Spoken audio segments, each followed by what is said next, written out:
Sejam bem-vindos a mais uma live da Reconnect.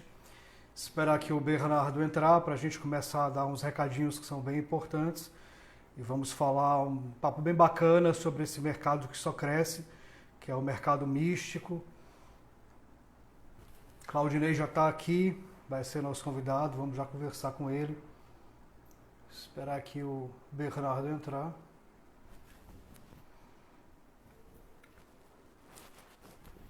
Sejam todos e todas muito bem-vindos.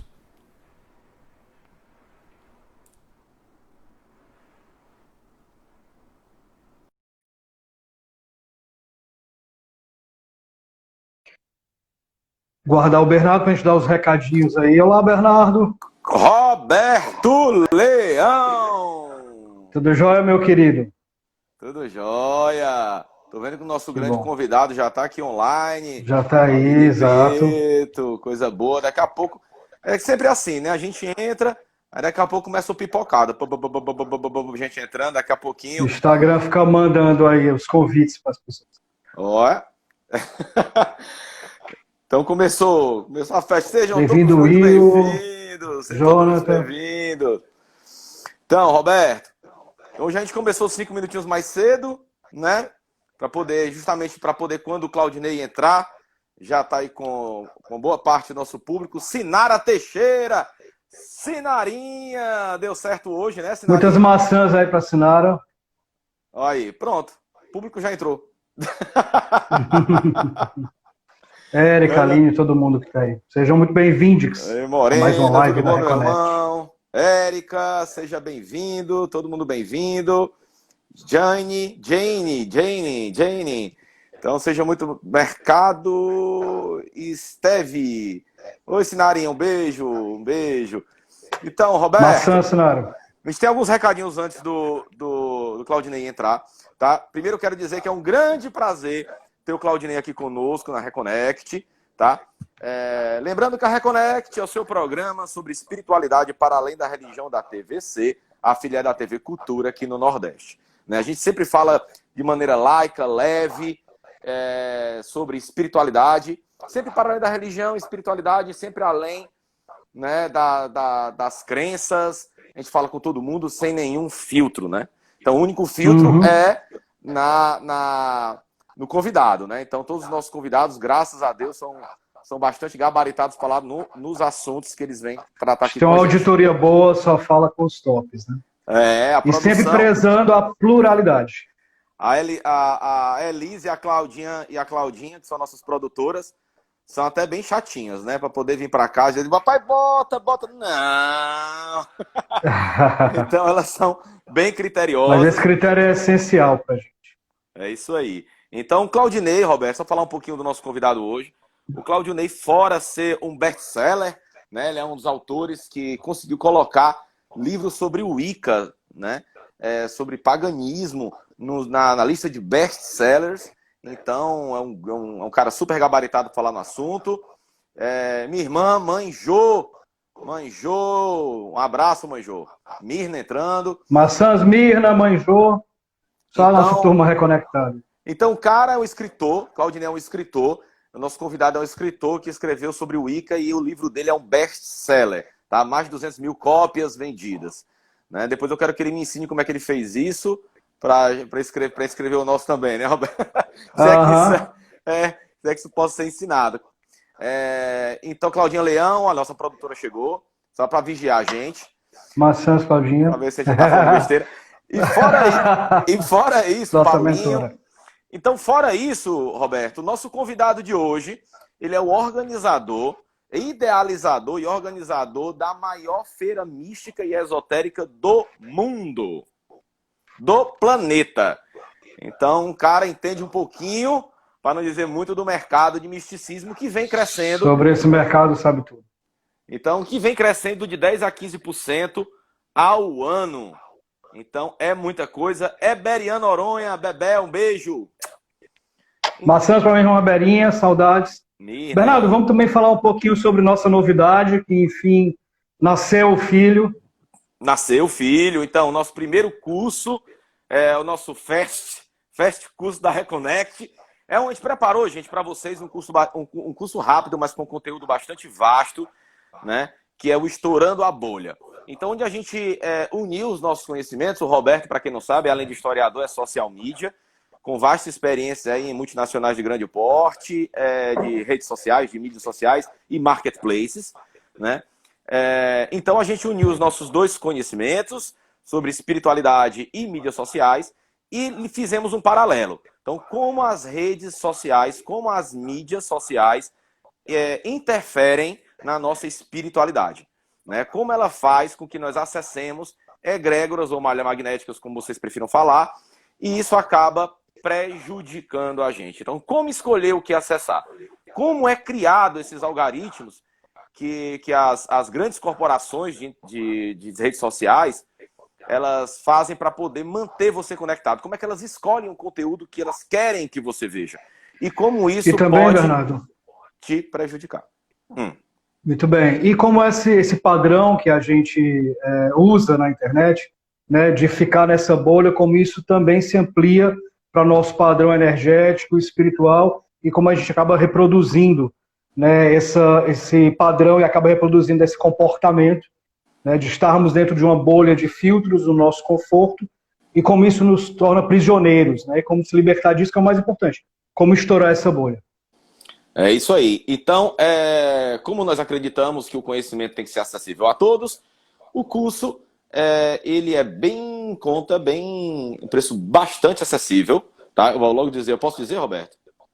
Pode, claro, pode falar, Então, não tem mistério nenhum. R$ 29,90 o curso. É um fast curso dividido em 4 módulozinhos rápidos, mas a gente fez com linguagem bem bacana, bem simples, mas recheado de conteúdo. Esse é o primeiro de muitos, o segundo curso está saindo aí.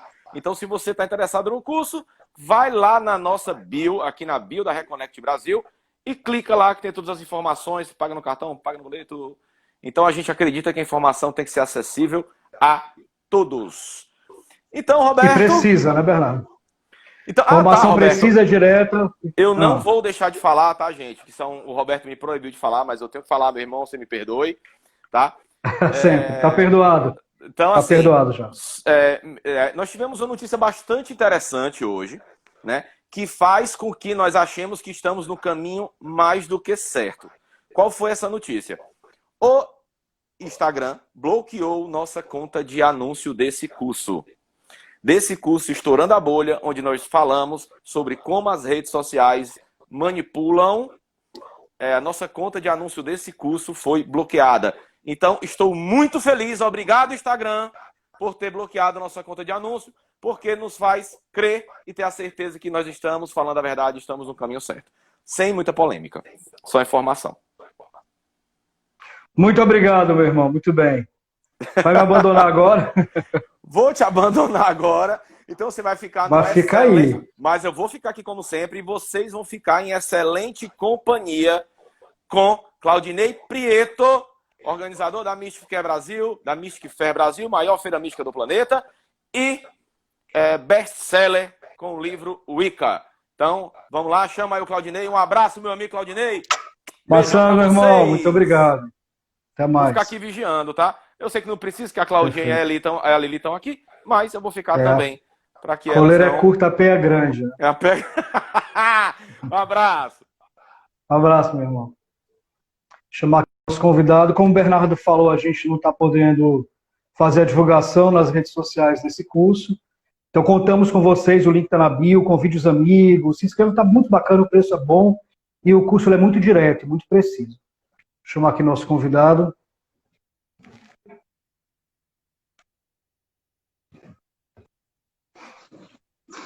Olá, meu querido, tudo bem? Olá, tudo bom? Prazer conversar com você, muito obrigado por aceitar nosso convite.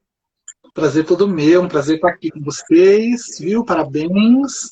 Muito obrigado, seja muito bem-vindo. Obrigado, vamos ver aí o que o pessoal tem dúvidas sobre o mercado místico, esotérico. Claro. Tem crescido, viu, gente? Isso é interessante. Todas do mundo, o mercado da espiritualidade está em franco crescimento já há algum tempo, né? E a gente tem visto isso, né? Foi um mercado que aproveitou muito bem essa onda online de de lidar com as redes de uma forma mais interessante, mais precisa. A gente vai bater um papo, na verdade, é uma conversa para que a gente possa conhecer melhor do mercado e apresentar para o nosso público, aí a galera reconectada, como é que funciona, tirar dúvida, enfim, a gente está sempre aqui com esse intuito, né, de ser plural e de esclarecer. Eu queria te fazer uma pergunta primeiro, que você, além de empresário, você é uma pessoa que também lida com esoterismo, com misticismo, tem uma relação pessoal com a espiritualidade. Como é que é o teu histórico? Como é que você chegou à espiritualidade, ao misticismo, e como chegou também ao mercado? Bom, na realidade, Roberto, eu faço parte desse universo espiritual desde que eu nasci. Quando eu nasci, minha mãe ela era da Umbanda e era médium de incorporação e tudo. E me colocava no bercinho móvel, me deixava na assistência para ir para o terreiro trabalhar. Então, eu cresci, nasci ouvindo os tambores, né? Eu recém-nascido fui batizado por um caboclo, então sempre tive conexão com as religiões de matriz africana. E a minha tia sempre foi do candomblé. Com 10 anos de idade, eu comecei a ir às festas, às festividades do candomblé com ela. E o candomblé sempre falou muito mais da minha essência, ao meu coração. E permaneci no candomblé até os meus 16 anos de idade. Foi quando eu conheci a religião Wicca, recuperar o acaso. Então, eu sempre estive envolto dentro desse universo. Eu digo que eu era como todo brasileiro, apesar de ser do candomblé, eu era bastante místico, gostava de tarô, anjos, e na minha adolescência eu vivi o boom do movimento esotérico na década de 90. Eu me recordo que com 12 anos de idade eu pegava o dinheiro da escola, do recreio, do lanche, e eu guardava para eu comprar a revista Destino, na época, que foi um grande clássico, né, da década de 90. Então eu peguei esse grande boom do misticismo e do esoterismo. Eu falo que todos nós somos um pouco filhos de Paulo Coelho, Mônica Bonfilho, que foi inclusive a pessoa com quem eu fiz o meu primeiro curso de tarô na vida, foi a Mônica Bonfilho, que naquela época, na década de 90, tinha um quadro no programa Dia a Dia da Bandeirantes. Todos os dias de manhã, jogando tarô, runas, jogo de búzios para as pessoas, aquela coisa bem da década de 90, né? Tudo junto e misturado. E isso fez parte da minha vida e do meu imaginário da minha adolescência. Com 16 anos eu conheci a Wicca, ao acaso, na festa de casamento dos meus primos.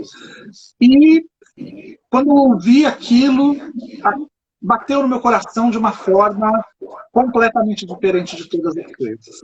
E aí ainda era do candomblé naquela época, tentei durante um ano da minha vida praticar as duas coisas ao mesmo tempo, e chegou um momento em que eu tive que fazer uma escolha racional do que ia ser a minha vida espiritual a partir daí. E aí, a deusa, a Wicca, os antigos deuses acabaram falando mais alto. E acabei me voltando totalmente ao Wicca, me desliguei do candomblé. E eu lembro que, algum tempo depois, os meus iniciadores na religião Wicca retornaram para o país de origem deles, que era a Inglaterra, e eu fiquei sozinho aqui em São Paulo, sem gente para falar sobre essas coisas. E aí eu comecei a me reunir com alguns amigos que eram meus vizinhos de casa para a gente fazer os rituais, as práticas. E aquilo acabou tomando uma proporção muito grande. A apostila que a gente usava, que na verdade eram folhas soltas para os estudos, acabaram se tornando um livro que foi apresentado por uma editora que era na rua da minha casa. Foi o meu primeiro livro, que não se tornou best-seller, mas que abriu portas para as outras coisas, porque na época eu fui convidado para fazer o programa do Jô, para fazer uma entrevista, e aí eu levei esse livro para minha amiga, a Heloísa Galvez, que era dona da rede Além da Lenda, fazer o prefácio, E ela falou, vamos publicar esse livro pela Gaia? E eu falei, não posso, que era a editora que ela tinha acabado de firmar um contrato naquela época. Ela tinha um selo chamado Gaia Além da Lenda, né? Eu falei, não posso publicar porque eu já fechei com a outra editora. Aí ela falou assim, então eu vou te encomendar um livro, escreve para mim, uns 6 meses alguma coisa para a gente publicar. Eu falei, Elô, mas não vai dar, né? 6 meses é um tempo muito curto, falei para ela. Aí ela falou assim, mas eu sei que você vai conseguir. Eu acabei até escrevendo com menos tempo, e foi assim que surgiu o meu livro chamado Wicca, a Religião da Igreja. Se tornou esse grande best-seller. Que a gente vai já falar sobre o mercado literário também, que é algo bem interessante. Mas, Claudinei, você falou sobre o Wicca, e a gente assim, não chegou a conversar com ninguém sobre o Wicca. Eu queria que você explicasse brevemente, para a gente passar mesmo para o assunto do mercado, mas o que é exatamente a Wicca? É uma religião, é uma prática? Wicca é uma religião, é um nome moderno que se dá às práticas da antiga bruxaria da Europa. Até a década de 50, a bruxaria era proibida na Europa. Em 1950, a última das leis que existia contra a bruxaria na Europa, ela foi banida. E assim, as pessoas que ainda praticavam essa religião saíram das brumas e disseram, olha, a gente continua praticando essa religião, mas como bruxaria é um termo que foi muito denegrido, a gente chama isso por um outro nome. Esse nome é Wicca. Então, da década de 50 para cá, a gente tem um movimento crescente de praticantes dessa religião, que é uma religião centrada na figura de uma deusa, mãe como criadora. Para nós, Deus é mulher, Deus não é homem. Então, nós acreditamos que o mundo foi criado por uma entidade, por uma energia feminina, que nós chamamos de deusa, que não tem nome, assim como Deus não tem nome. E é uma religião de conexão com as forças da natureza. A deusa, para a gente... Mas há uma prática religiosa, encontro semanal, como a maioria das religiões? Ela é uma prática religiosa. Tem uma ritualística. É uma religião iniciática, tem uma ritualística. Você, para ser praticante da religião Wicca, você tem que ser iniciado. É uma religião constitucional em países como os Estados Unidos, a Inglaterra. Você tem sacerdotes que são capelães, por exemplo, nos Estados Unidos, que servem às Forças Armadas. Então é uma religião muito séria e muito respeitada fora do Brasil. Você falou sacerdotes, e na minha ideia, eu acho que na ideia de muitas pessoas, o Wicca é muito relacionado ao feminino, como você falou, é uma deusa, né? Mas também é o papel da mulher. Assim, quando a gente pensa em Wicca, a gente pensa em mulheres que praticam essa religião. E eu não sabia que existiam homens que também poderiam praticar, eu particularmente não sabia. Então, como é que funciona isso? Porque a gente tem essa ideia, né? É muito ligado à questão da luta da mulher, da questão dos direitos da mulher, a questão da bruxaria também foi uma coisa muito ligada à questão do feminino, né? daquele machismo cultural já em séculos passados, mas para mim é muito ligado à questão feminina. Existem homens, claro, que eu estou vendo, então, mas assim, é balanceado, tem mais mulheres, essa percepção é equivocada, explica aí para a gente. É uma percepção um pouco equivocada, porque na realidade as grandes figuras da religião da Wicca sempre foram figuras masculinas a princípio. O grande pai da bruxaria é um homem inglês chamado Gerald Gardner, que morreu em 1964, mas que foi o grande responsável pelo ressurgimento da bruxaria na Inglaterra. Ele é considerado o pai da bruxaria moderna. A Wicca é uma forma moderna de bruxaria. E depois a gente tem outras figuras masculinas também que foram extremamente importantes para a sobrevivência da bruxaria, como Alexandros, que é o fundador da tradição alexandrina. E a bruxaria, ela assume essa característica mais ligada às causas feministas quando ela chega nos Estados Unidos na década de 70. E quando ela vai para os Estados Unidos, ela chega naquele momento em que aquele caldeirão do movimento hippie, a segunda onda de feministas está acontecendo, e as mulheres encontram na religião Wicca uma religião que as fortalece, porque até então era a única religião que fala de uma divindade criadora como sendo feminina. Então elas incorporam as práticas da Wicca, os conceitos da Wicca na sua própria luta, e há uma mescla, inclusive, política, né, com esse processo, e aí a figura da mulher ela realmente passa a estar extremamente associada à religião Wicca, porque essas mulheres se tornaram figuras muito fortes nesse processo de incorporação dos conceitos da Wicca nas suas lutas. E depois, a Wicca ela sofre, alguns elementos da Wicca sofrem um processo de separação, quando as mulheres que começam a praticar o que hoje se chama de sagrado feminino tiram toda a parte ritualística, da magia cerimonial, das tradições de mistérios ocidentais, tira tudo isso e pega somente a parte do sagrado feminino para incorporar na sua espiritualidade. Então, obviamente, a figura da bruxaria está extremamente associada à mulher. As principais pessoas que foram perseguidas na época da Inquisição eram mulheres, mas porque tinha todo um contexto político e social da época. Mas a religião, a Wicca, ela é uma religião para homens e mulheres, até porque ela se baseia na complementaridade entre masculino e feminino. Na Wicca tradicional, Entendi. homens iniciam mulheres e mulheres iniciam homens. Então, todo o processo religioso, ele se dá através dessa lei da complementaridade das polaridades. Perfeito. Claudinei, você falou sobre o boom do esoterismo, né, nos anos 90, mas o que a gente percebe é que existia a curiosidade, sobretudo de consulta sobre o futuro, né, de direcionamento, mas hoje o que a gente visualiza são as práticas mais efetivas das pessoas levando mais, digamos, a sério as práticas, né? Então existe um crescimento muito grande desse mercado, não pela curiosidade ou por ser algo diferente, enfim, mas algo que as pessoas acreditam mais e consomem de forma até mais consciente.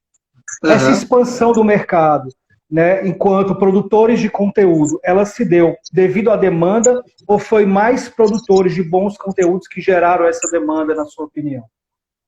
Na realidade, eu acho que é um momento histórico mesmo. Na década de 90, se você olhar, a gente não tinha internet, né? Quando eu estou falando da revista Destino, eu estou falando da Planeta e das revistas que eram mais influentes naquela época, eu estou falando em um momento que a gente não tinha nem celular e que a gente não tinha internet. Que o único meio realmente de você aprender as coisas era ou ir até as bibliotecas, ou comprar os livros na livraria, ou através dos periódicos e das revistas que você tinha naquele momento. Então, obviamente, as pessoas elas acabavam estando sujeitas ao que era divulgado. E a gente sabe que o mercado de publicações, na maior parte das vezes, ele fica girando ao retorno em volta daquilo que é mais básico. Então, naquele momento, as pessoas elas acabaram consumindo esse produto não tão aprofundado, ou seja, ficaram mais no verniz e na superfície do movimento esotérico. Mas foi uma coisa importante, porque até então o conhecimento arcano, o conhecimento esotérico, estava ainda vinculado somente às tradições de mistérios, às lojas, às pessoas que faziam parte de ordens, e essas pessoas que, pela sua própria vontade, acabaram, através dos livros, conhecendo e entrando nesses mistérios, começaram a compartilhar com as outras pessoas a sua sabedoria, os seus conhecimentos, aquilo que elas tinham adquirido, e criaram esse movimento esotérico que a gente teve na década de 90. Mas ele ficou na sua superfície. A gente tem, se você pensar na década de 90, você lembra do gnominho que você comprava para tirar o pirulito, ou soprar o cabelinho, ou a bruxinha para tirar a vassoura, para realizar um pedido. Ou seja, que é uma bobagem, né? Olhando do nosso ponto de vista hoje, que é um fetiche de marketing da época para vender. E aí, o movimento esotérico ele passou pelo seu boom na década de 90, foi muito forte, ao ponto de lojas como Além da Lenda, ter 50 franquias ao redor do Brasil, e tá em todos os shoppings possíveis que você fosse, você tinha uma loja esotérica, pela primeira vez na história, né? E aí, esse movimento ele passou por uma crise muito forte. Da mais ou menos do final da década de 90 até meados de 2003, esse movimento esotérico ele caiu, as lojas fecharam, os distribuidores faliram, a própria loja da Além da Lenda fechou todas as suas franquias, a Heloísa hoje já é falecida há quase 10 anos, mas, ou seja, ela enfrentou essa crise daquele movimento que tinha, né, surgido e alcançado seu ápice e as coisas desapareceram. E aí, isso perdurou mais ou menos, a queda do movimento esotérico, até mais ou menos 2009, 2010. Você não tinha ninguém falando sobre nada. Nada. O movimento esotérico literalmente morreu. Os livros, as editoras deixaram de publicar, aquelas estantes enormes que nós tínhamos nas livrarias de esoterismo deixaram de existir. E foi aí que a gente conseguiu reviver, e eu me considero um pouco responsável por isso, esse movimento através da criação de um evento como a Mystic Fair, que se tornou a grande vitrine para essas pessoas que estavam esquecidas, que estavam desaparecidas. Né? Esse público tinha sido formado, na verdade. Exato. E você sabe que eu, quando fui fazer a Mystic Fair pela primeira vez, porque, na realidade, a ideia de fazer a Mystic Fair, ela se deu por uma feira internacional que eu fui, que é a Magic International, em Barcelona, que na época tinha 25 anos já de existência, é talvez a feira esotérica mais antiga do mundo. E aí, quando eu cheguei lá, eu vi aquele mundo de possibilidades, falei, gente, isso precisa ter uma coisa parecida com isso no Brasil.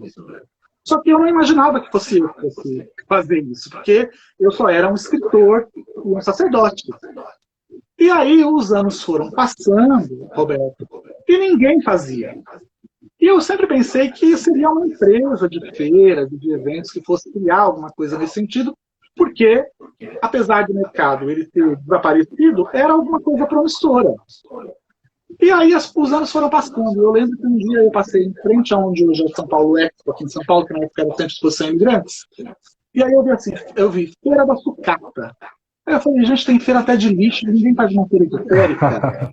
Não é possível. Eu falei, eu vou atrás disso para ver como é que a gente pode fazer. E aí eu vim fazer curso no Sebrae, fui me especializar para entender esse universo, porque eu não era empresário. E aí eu assumi a responsabilidade de fazer a Mystic Fair com muito medo. Porque eu falei assim, existem empresas que fazem estudos caríssimos para saber o que é a tendência do momento, o que dá certo ou o que não dá. Se ninguém fez uma feira esotérica, é porque isso não vai dar em nada. Eles sabem que é um mercado que acabou, que faliu. Só vão ter prejuízo em fazer um evento desse. Mas eu já tinha o meu nome, já tinha os meus livros. Hoje eu tenho 15 livros publicados, mas na época eu tinha menos livros, mas já tinha meu best-seller, já tinha um público ao meu redor. Fiz grandes amigos ao longo desse tempo, que são grandes personalidades dentro desse segmento. E eu falei, vou juntar esse povo todo e a gente vai conseguir colocar lá 1.000 pessoas dentro daquele espaço. Quando nós abrimos as portas, em 2 dias, nós paramos do bairro da Anália Franco, foi feito ali na Unixul do Jardim Anália Franco, e nós recebemos nos 2 dias 10.000 pessoas, sem qualquer estrutura para isso. E aí eu falei assim, gente, esse público está aí, eles só estão órfãos. O público nunca deixou de existir. Na realidade, as pessoas que faziam esse movimento acabaram tropeçando financeiramente nas coisas e deixaram de existir. Mas o público, as pessoas, né, estão aí. E aí, Roberto, a coisa só foi crescendo. No segundo ano a gente teve 16.000 pessoas, no terceiro ano 22.000 pessoas. Hoje a gente recebe, ano passado foram 48.000 pessoas na feira, em 2 dias de evento. Então é uma feira o que a gente... espaço, 400 estandes, uma praça de alimentação de 1.000 metros, 10 auditórios, um palco. É um evento gigantesco, não sei se vocês já estiveram no evento. Não, ainda não. Mas é um evento estruturado, a gente conhece pessoas que já estiveram lá, e é um evento bem estruturado que é bacana, porque profissionaliza, né? Não fica aquela coisa amadora, quem trabalha com misticismo, ou quem trabalha com espiritualidade, às vezes tem que lidar com essas coisas amadoras. É isso que eu queria te perguntar. Você falou sobre a Mystic Fair. E foi uma dificuldade, viu, no início. Eu imagino. Mas o que a gente vê é que muitas práticas espirituais e muitas terapias, elas não têm um conselho, não tem um órgão que regulamenta, né? Então é tudo muito solto. E isso pode dar margem a algumas coisas que não são exatamente muito de acordo com o que a espiritualidade nos ensina. Então, é necessário ter uma auditoria. Um caso, por exemplo, até domingo saiu no Fantástico. Nós tínhamos uma comunidade aqui em Fortaleza que houve denúncias que supostamente teve práticas de charlatanismo, estupro, assédio moral. Era uma comunidade grande, formada por jovens. Isso também é outro ponto, quer dizer, aquele pessoal da década de 90, né, ele hoje está mais maduro, mas os jovens eles já estão muito mais interessados. É como se eles já nascessem interessados nessa questão espiritual. É como a gente tem conversado... Pois é. Então, assim, para eles é muito, muito comum, muito normal. A espiritualidade é uma coisa que eles já acreditam e não entra muito em choque com a ciência. Eles acreditam na ciência, acreditam na espiritualidade, são coisas que andam ali paralelas. Mas, assim, qual é a auditoria que vocês fazem? Qual o cuidado que vocês fazem para não ter que levar para a feira ou lidar com alguém que não é exatamente uma pessoa muito séria, honesta e correta dentro desse mercado? Bom, Roberto, a primeira coisa só voltando um pouquinho na pergunta que você falou do povo de hoje em dia, que é realmente mais engajado, com pessoas que vão com mais profundidade, eu acredito isso realmente ao crescimento da internet, que a gente nunca teve tanta informação como hoje em dia, né? No clicar de um dedo você acessa qualquer informação em tudo quanto é lugar. Então isso faz com que as pessoas também tenham que ser mais criteriosas e que se aprofundem mais. Na questão da Mystic Fair, sobre essa pergunta que você está me fazendo, antes de qualquer coisa, a Mystic Fair sempre foi um ideal. Porque antes de ela ser um negócio, ela é uma feira que surgiu do sonho de uma pessoa que também faz parte desse mundo da espiritualidade. Então, todas as pessoas que nós colocamos lá, nós fazemos questão de que sejam pessoas que tenham um compromisso com a seriedade. E se são pessoas que não têm um trabalho minimamente sério, a gente nega a entrada no evento, porque o nosso intuito não é fazer com que o público tenha acesso a algo que não seja algo de qualidade, ou algo que eu não acredito. Pode até não ser algo que esteja dentro daquilo que eu... Da sua prática. ...aplicaria na minha vida, mas que eu não acredite que pode dar resultado na vida das outras pessoas. Se você observar a nossa feira, é uma feira que você conta com os maiores esotéricos do Brasil, com os maiores esotéricos do mundo, a gente recebe gente fora do país, a gente tem como apoiador desde então a Rádio Mundial, a Vibe Mundial, que é a única rádio aqui do Brasil totalmente dedicada a uma programação esotérica, mística, não é? E a gente tem todo esse cuidado de entender quem são aquelas pessoas, o que elas estão fazendo, como é a maneira delas se comunicarem. Então, antes da gente fechar um contrato para a pessoa ter um stand, por exemplo, a gente vai estudar o que ela faz. A gente vai ver quem é aquela pessoa. Isso é muito importante. É claro que, como eu falei, tem coisas que não fazem parte da minha crença, né? E que eu... Talvez, se eu fosse ver a coisa de um lado mais sentimental, eu não deixaria fazer parte da feira. Só que eu não acho que as pessoas também têm que ser impedidas desse processo, porque elas também têm que ter, a coisa tem que passar pelo filtro delas, não é? Então, em Mystic Fair hoje não sou só eu, tem várias pessoas, uma equipe gigantesca, que trabalha intensamente o ano inteiro.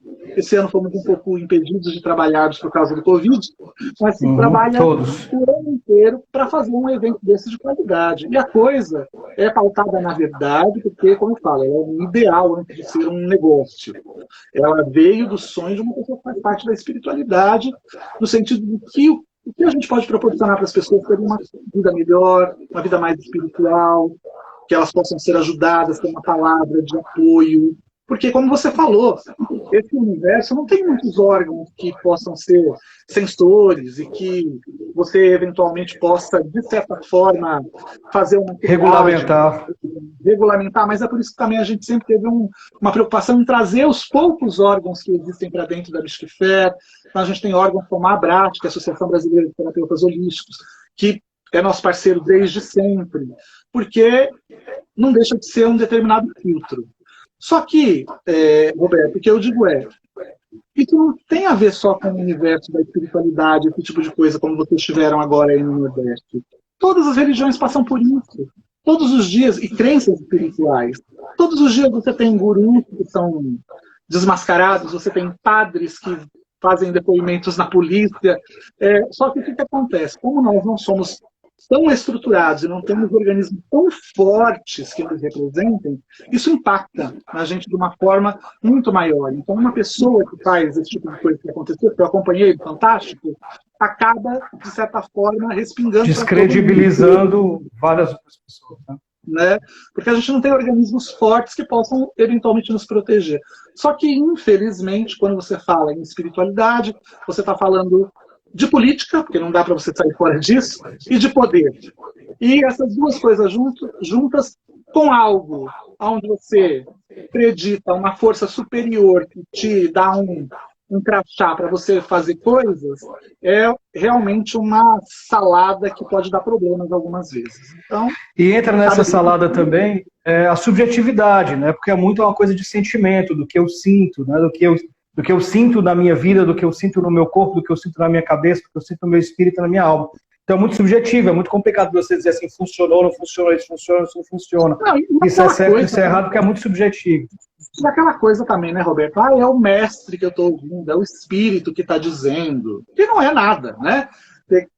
Duvido que uma pessoa que faz esse tipo de coisa tenha alguma força, a não ser uma força contrária, ali junto com ela fazendo qualquer orientação para alguém. Então, só que as pessoas são crédulas, né? E no mundo que a gente vive, que é um mundo de dor, que é um mundo de sofrimento, que é um mundo que, enquanto houver vida, a gente tem coisas para superar, elas são pegas pelas suas fragilidades, infelizmente. E é por causa disso que nunca deixaram de existir em todas as religiões do mundo, praticamente desde que o mundo é mundo, os charlatães. Não, lógico. Mas assim, no questão do mercado, voltando um pouquinho para o mercado, até tendo esse exemplo, partindo desse exemplo, eu vi que nessa comunidade havia muitos jovens. Então, como a gente conversou, os jovens eles têm um interesse. Você falou que o acesso à internet facilita, mas o que eu vejo também é que não é que eles têm mais acesso e buscam mais. Eles buscam mesmo, né? Eles estão muito ligados nas questões espirituais. Então, é um pessoal que está aí crescendo e que vai conseguir os seus trabalhos, que vai se desenvolver e que vai consumir de forma muito mais voraz esse mercado. Esse mercado é um mercado em ascensão, como a gente botou aqui no título da live, né? A gente verifica isso, não é um achismo. Esse mercado tem crescido muito. E aí, como a gente falou, não tem, assim, é muito difícil fazer uma auditoria, não tem órgão e tal. E uma das coisas que também se discute muito é a questão da caridade versus business, né, versus dinheiro. Né? Por que cobrar por uma terapia que vai melhorar o outro? E a questão da caridade que se fala tanto, eu queria que você explicasse um pouco isso.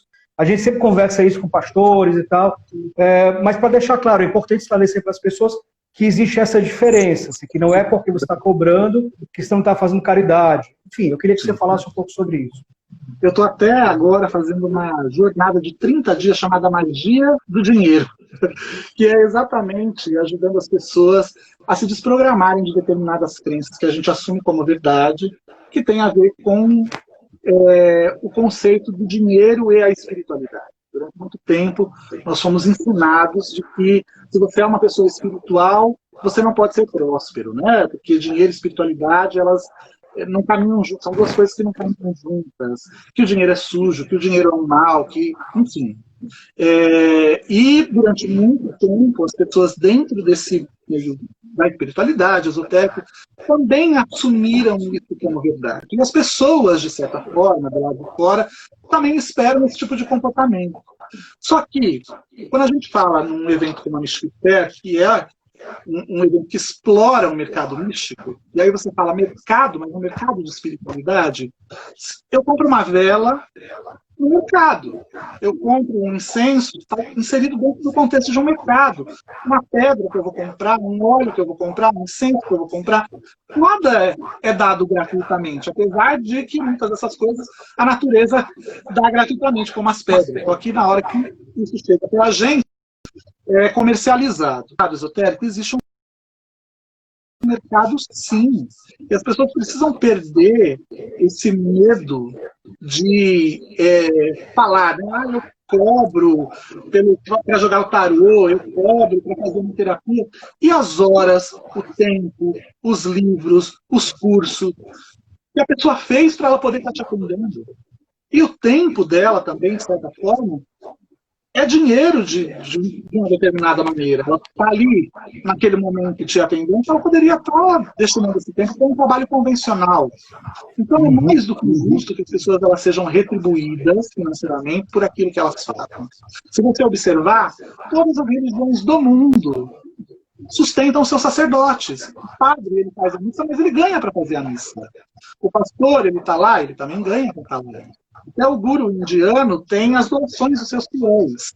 E aí as pessoas que fazem parte desse universo holístico e místico, que é uma coisa muito mais informal, acabam sofrendo as críticas das pessoas, porque existe uma crença universal de que se você é um ser espiritual, você não pode cobrar, porque dinheiro e espiritualidade não se misturam. E as pessoas vão viver do quê? Então, E também é aquela coisa, né? Muitas vezes, quem vem procurar a pessoa para fazer uma consulta de tarô, ela vem procurar a pessoa para fazer uma consulta de tarô para ela saber sobre o lado profissional dela, para ela saber se os negócios dela vão melhorar, para ela saber se ela vai conseguir sair da crise. Não é? Então, quer dizer, ela está vindo por causa do dinheiro, muitas vezes. E aí o profissional tem que oferecer o serviço para ela ali de graça. Eu acho que tudo existe limite. Mesmo no mundo dos negócios, você vai ter pessoas que também vão fazer coisas gratuitas e que estão dentro da sua profissão. Tem médicos que vão atender gratuitamente uma parcela da sociedade. Tem pessoas que têm um trabalho voluntário para N outras coisas. Não é diferente do esotérico, do místico. Muitos deles, se realmente compreendem, entendem que a pessoa está passando por uma necessidade, precisa daquele tratamento, precisa daquele atendimento e não pode pagar, com certeza não vai se negar. Não é? Como qualquer outro setor profissional, vamos dizer assim. Só que, uma vez, uma amiga minha, uma bruxa amiga minha, me disse assim: o que é de graça não tem valor. Não tem valor em dois sentidos. Não tem valor porque ninguém paga por aquilo, porque ninguém dá o valor que aquilo merece.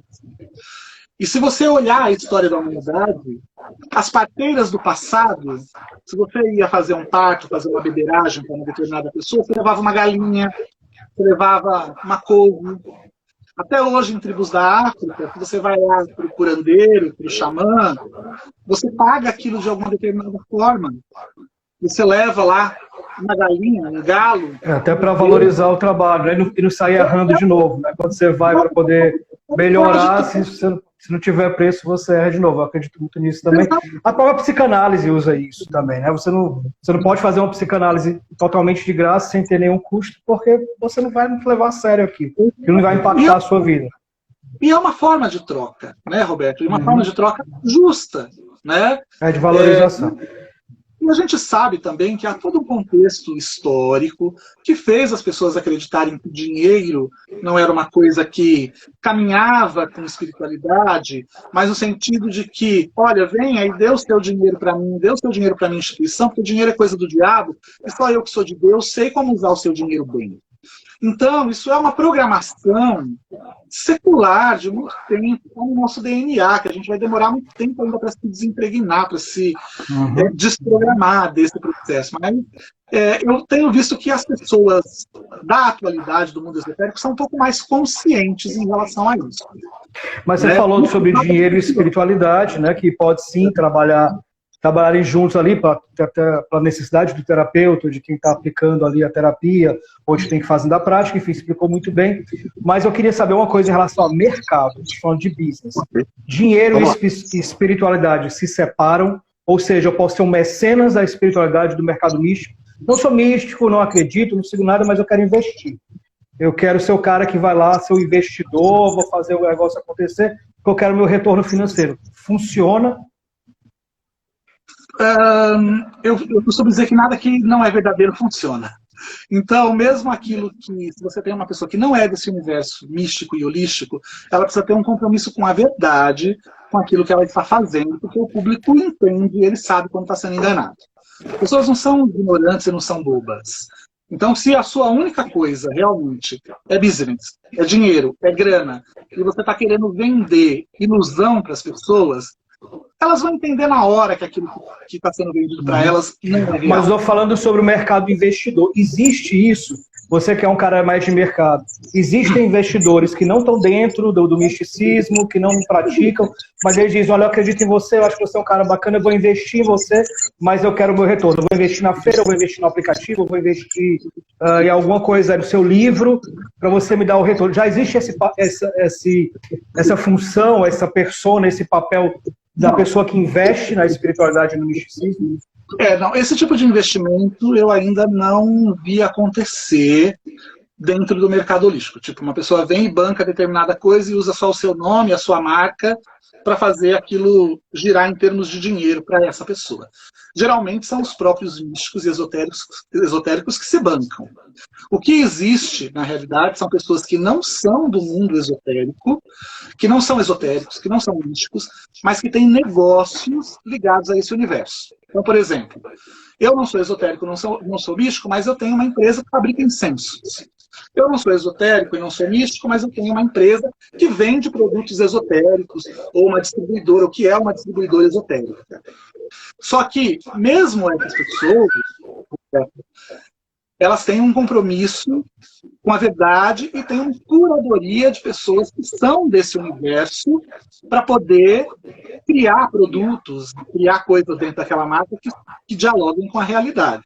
Então, eu conheço pessoas, e tenho pessoas na minha carreira, que são apenas empresários que têm negócios ligados a esse mundo, que eles não são esotéricos. Porém, todos eles consultam pessoas, tem uma curadoria de pessoas deste mundo que falam, olha, você quer fazer um incenso para a prosperidade? Então os aromas que você tem que usar são esses, esses e esses. Você quer fazer um óleo para a prosperidade? A cor do óleo tem que ser essa com este aroma. Então existe esse cuidado.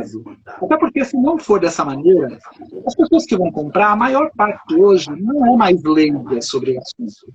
Elas sabem, elas entendem um pouco o que elas estão comprando. A época da bruxinha com a vassoura que você tira e pede para achar alguma coisa na sua casa, acabou.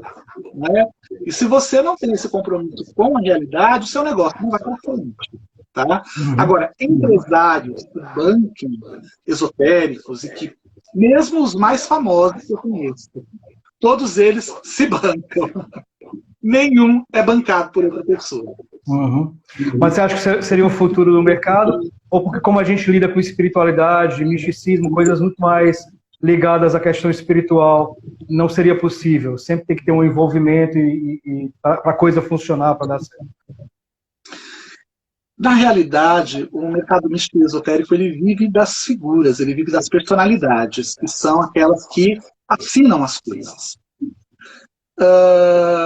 Então é importantíssimo que a pessoa ela se sinta próximo e confie no trabalho daquele esotérico, para ela consumir aquele produto. Dificilmente, e o que acontece, né, Roberto?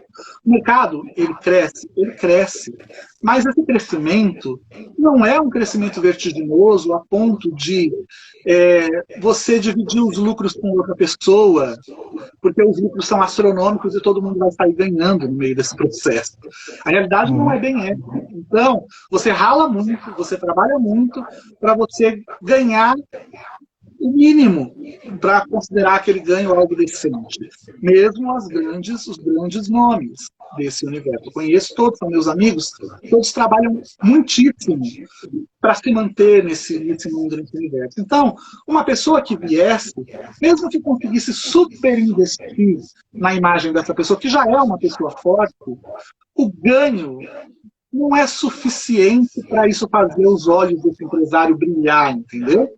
No sentido de que eu vou ganhar muito. Porque geralmente a gente sabe, sócios investidores, pessoas que investem para fazer o dinheiro, né, crescer e aparecer, querem ganhar muito mais, querem ganhar de forma astronômica. E o mercado esotérico não é assim, a resposta também não é tão imediata. Demora esse tempo para você fazer a sua imagem, para você dialogar com o seu público confiar em você. Ainda é algo um pouco orgânico, mesmo no mundo da internet, ainda é algo orgânico. Né? Você depende das consultas presenciais, apesar de hoje a gente ter consultas online também. Você depende dos cursos que são presenciais, apesar de a gente ter os cursos online também. Ainda é um processo orgânico, isso demora muito tempo para fazer o dinheiro, né, surgir, para fazer vista para os olhos de um sócio investidor, para uma pessoa que vai investir. Então, eu até hoje não vi nada nesse sentido. Vi pessoas que não são desse mercado investir em determinadas coisas, investir em aplicativos, investir em sistemas de consulta online, mas tudo isso é formado por esotéricos no final da história, porque o cara ele não é desse universo que bancou lá o sistema online, por exemplo, mas as pessoas que fazem consulta são esotéricas. Né? Ele investiu apenas o dinheiro dele nesse sentido, mas ele ainda depende do risco dos esotéricos para fazer a coisa acontecer. Então, o mercado crescente, mas que é necessário estar envolvido pessoalmente nesse mercado para que a coisa aconteça. Total, porque as pessoas depende muito da imagem do místico e do esotérico envolvido. Cada esotérico é uma marca. E é importantíssimo que as pessoas elas se sintam próximas, entendam a sua mensagem. E se você cria uma coisa nesse sentido, como você está falando, você distancia o esotérico do público. E isso não inspira espiritualidade para ninguém. As pessoas elas vão entender que existe alguma coisa não real por trás. Eu acredito. Perfeito. A gente verifica também, uma coisa que é bem notória, é que existem um crescimento muito grande de novas terapias e novas práticas. Algumas são apenas modificações de práticas antigas, outras são práticas que a gente nem conhecia. A gente faz umas pesquisas, a gente sempre está fazendo pesquisa sobre, mais aqui local de Fortaleza, de pessoas para a gente conversar, e a gente encontra sites, ou encontra matérias, ou encontra perfis nas redes sociais de práticas e de pessoas e de comunidades que a gente nunca ouviu falar e tem vários seguidores. Então, a impressão que tem é que está sempre crescendo e se renovando. Isso é perigoso, primeiro, e segundo, existem práticas que ficam obsoletas, que ficam para trás, e outras que vão se sobrepondo, ou isso não existe dentro do mercado esotérico? Uma vez eu dei uma entrevista para o pessoal aqui da TV Gazeta, que eles foram cobrir a Mystic Fair, e a gente estava falando das novas tecnologias esotéricas. E aí a menina ela me perguntou, mas tem novas tecnologias? Porque quando a gente pensa em algo ligado à espiritualidade, a gente pensa que o que é antigo é melhor, né? Sempre isso está no imaginário das pessoas. Ou religião, a religião que é mais antiga é melhor do que o que não era. E na realidade, o que eu sempre digo, Roberto, é que a inspiração não parou com as pessoas do passado. Hoje, as pessoas continuam tendo as suas inspirações, continuam sendo pessoas que são um canal de comunicação com forças superiores, que trazem, que são veículos para trazer novas tecnologias, e muitas nem passam por essa questão de ter que lidar com as energias superiores. São pessoas que estudam, que procuram fazer, né, esse casamento entre ciência e espiritualidade. E o que eu digo para as pessoas é: ninguém quer o modelo de aparelho de celular da BCP, né, de 1999. Ninguém foi longe mais agora. A variante, o carro, a variante, a Brasília, né? De não sei quanto. Todo mundo quer o último modelo de carro, todo mundo quer o último modelo de celular, mas as pessoas ainda têm o fetiche de que o que é espiritual tem que ser antigo, e o que é antigo é melhor. Quando, dentro, na minha concepção, tá? Eu acredito que hoje a gente tem muito mais recursos para criar tecnologias de cura, de transmissão de energia, muito mais adequadas e muito melhores do que as pessoas do passado, porque a gente tem um cabedal tão imenso de informações que essas pessoas não tinham antigamente, não é? Então você pode ver que hoje está todo mundo nessa pegada quântica, nessa pegada mais científica, tentando fazer esse casamento entre ciência e espiritualidade. Algumas coisas são super legais, outras coisas são extremamente perigosas e outras são curadas, né? Como tudo na vida. Mas o que eu percebo é que também se diminuiu essa resistência das pessoas em experimentarem coisas novas, coisas modernas, de renovação, né? Nunca ouviram falar. Então, o reiki já não é mais o último grito da moda, sabe? Assim, hoje o último grito da moda é a EMF, por exemplo, né?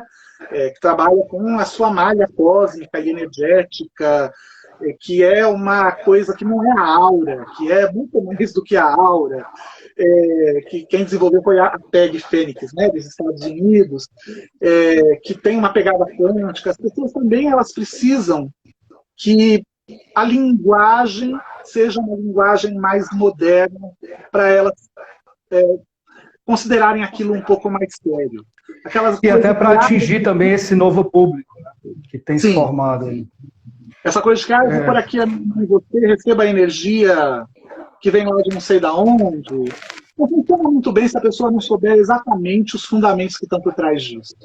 Então hoje, como EMF, que é EMF, a gente tem os táquions, tem tantas coisas novas e modernas que antigamente ninguém nem falava, não é? E que são, por exemplo, os táquions são feitos em laboratório, cara. E é uma coisa incrível, não sei se você conhece. São uns objetos assim, feitos de um vidro, onde se muda a molécula daquilo, para que aquilo seja um potencializador energético, um transmissor de energia.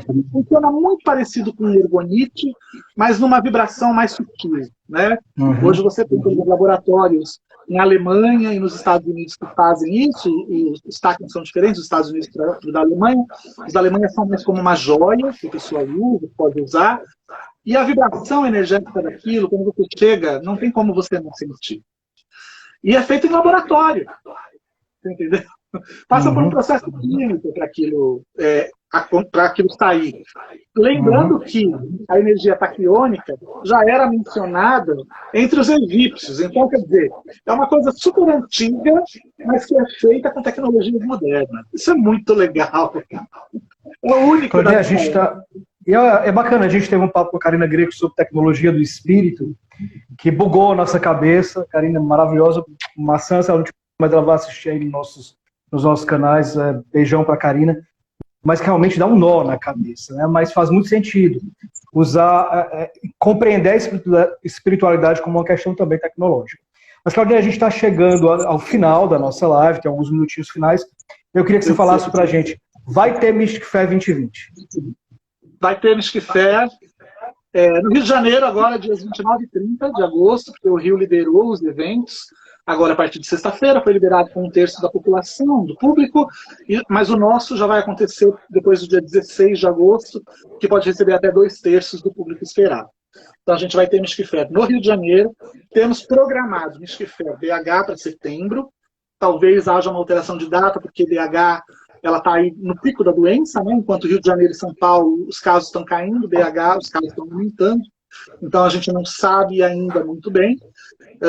Talvez aconteça, se não acontecer em setembro, se a gente não tiver essa liberação, porque a gente depende dos órgãos municipais e estaduais para fazer o evento, talvez ele aconteça em novembro. E em São Paulo, com a data inalterada, esperamos, né? Para dezembro, mas a partir agora do dia 12 de outubro, os eventos em São Paulo também já estão liberados. A gente já recebeu a liberação da prefeitura aqui em São Paulo. Então, com certeza, Mystic Fair em São Paulo, dias 12 e 13 de dezembro, ela vai acontecer. Convido você e o Bernardo para estar aqui com a gente, viu? Maravilha. Tá? Vamos sim. A gente vai ter que se organizar. E então, venham para Fortaleza também. O público aqui é um público muito bacana e muito acolhedor. E tem um pessoal que realmente acolhe, gosta e precisa e sente falta dessa proximidade. Você conhece Fortaleza? Eu não conheço Fortaleza. Eu vou todos os anos. Há um ano que eu não. Né, há 2 anos, na verdade, que eu estou com um bebê pequeno que eu não vou. Eu vou para Campina Grande, na Paraíba, para o Encontro da Nova Consciência. Já desde 2003, é um evento que acontece lá, que eu tenho o maior carinho. E que no final de semana do Carnaval, a cidade ela para e se torna um ponto de espiritualidade. Porque Campina Grande não tem tradição de carnaval, a tradição de São João, né? Então, aí, eu vou desde 2003, mas o evento já vai completar 30 anos esse ano. O prefeito, na ocasião, decidiu transformar Campina Grande, na época do carnaval, em um ponto de espiritualidade. Então, eu vou lá todos os anos. É um evento interreligioso e ecumênico, e todos os anos eu estou lá na época do carnaval. Ano que vem, se tiver o evento, em função do Covid, lá estarei. Vale a pena, vocês que estão perto, vale a pena conhecer o evento. Perfeito. Eugênio, muito obrigado. A Reconnect está sempre aberta para você, é um canal aberto para você também, assim como todas as pessoas que falam de espiritualidade de uma forma muito responsável e legal, e que agrega e que melhora e dá mais informação para a vida dos nossos reconectados. Então o canal está aberto para você, espero que conversemos mais. Está sempre convidado aqui para interagir com a gente, tá bom? Obrigado. Lembrando... Perguntaram, lá no começo da live, só para não esquecer, lembraram o que é que tem aqui na caneca. A caneca do Jô? Que eu sempre bebo, é a caneca da Reconnect. Pediram aqui, lembrando, pediram para eu dizer o que é que tem na caneca, na verdade. Não vou dizer. Fica o mistério. Eu sei o que tem na caneca do Jô. Eu fui 2 vezes no programa dele. Muito bem. Mas precisa ir no nosso para saber o que é que tem na nossa aqui. Já fica o convite. Quando voltarmos a gravar no estúdio, você está mais do que convidado, viu? Obrigado, Roberto. Só lembrando que a gente também tem a Mystic Fair online agora, já estamos na 3ª edição. Bacana, bem lembrado. Dia 22 de agosto, que é um evento online, totalmente ali no site da Mystic Fair. Tá bom? Perfeito, muito obrigado. Galera reconectada, maçãs para todo mundo, muito obrigado. Lembrem do curso, né? O link está na bio. E é importante que vocês façam a divulgação, porque como a gente fala de redes sociais, e como as redes sociais criam essa bolha, as redes sociais não estão querendo muito que a gente faça a divulgação através delas, né? Mas Verdade. contamos com vocês. Muito obrigado, viu? Obrigado, gente. Beijão, obrigado. Até mais, pessoal.